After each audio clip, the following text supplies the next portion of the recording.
இந்த பதிவு சுவாமி கிரியானந்தாவுடைய அடுத்த தலைப்பாக இருக்கக்கூடியது அன்பு. அன்புன்றது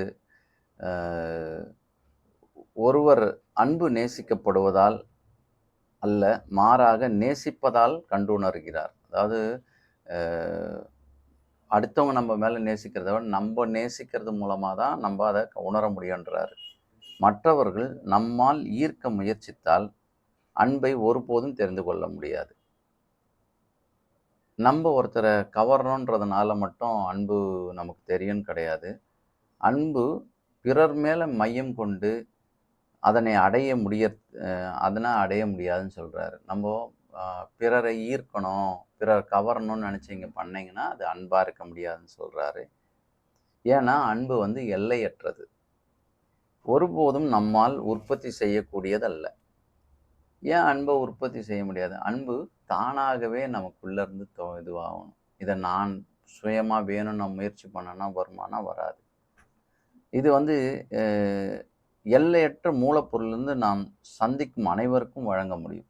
அப்போது நமக்கு உள்ளேருந்து தானாகவே உருவாச்சுன்னா நம்ம எல்லா மக்களுக்கும் நம்மளால் அந்த அன்பை கொடுக்க முடியும்னு சொல்கிறாரு. பிறருக்கு அளிக்கும் மனப்பாங்கில் நம்மை எவ்வளவு மறைக்கின்றோமோ அவ்வளவு அதிகமாக அன்பு உண்மையில் என்ன என்று உணர முடியும். நம்ம அன்பை செலுத்துகிற நேரத்தில் நம்மளை மறந்த தருணம் வந்ததுனாலே நீ அன்பை முழுமையாக சரியாக செய்கிறன்னு சொல்கிறாரு. அதிகமாக கடவுளின் வடிகாலாக இருந்து அன்பை செலுத்துகிறோமா என்பதை நாம் உணர வேண்டும்.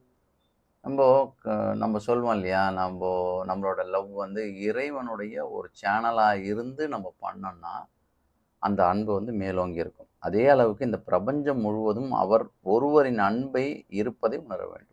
அப்போ நம்ம எல்லாமே இந்த யூனிவர்ஸே இறைவனுடைய அன்புல தான் நம்ம இருக்கிறோன்றத நம்ம உணரணுன்றாரு. இந்த இதில் உறுதிமொழியை பற்றி கொடுக்குறாரு.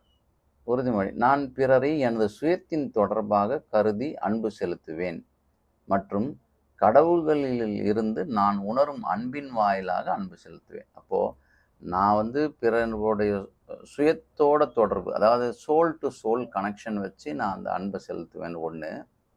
அதுக்கடுத்து நான் இறைவனுடைய வாயிலாக நான் கடவுளோட ரூட்டாக இருந்து நான் அன்பு செலுத்துவேன்றதை நம்ம எப்போவுமே மறந்துடக்கூடாது.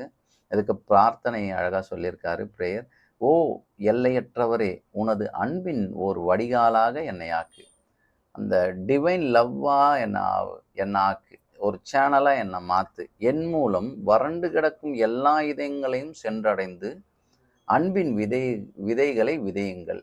அப்போ என் மூலமாக எங்கெங்கெல்லாம் அன்பு இல்லையோ அங்கெல்லாம் போய் சேரட்டும் அப்படின்றது அந்த ப்ரேயராக முடிக்கிறாரு. வாழ்த்துக்கள் உங்கள் அனைவருக்கும். நம்ம அடுத்த பதிவில் சந்திப்போம். நன்றி.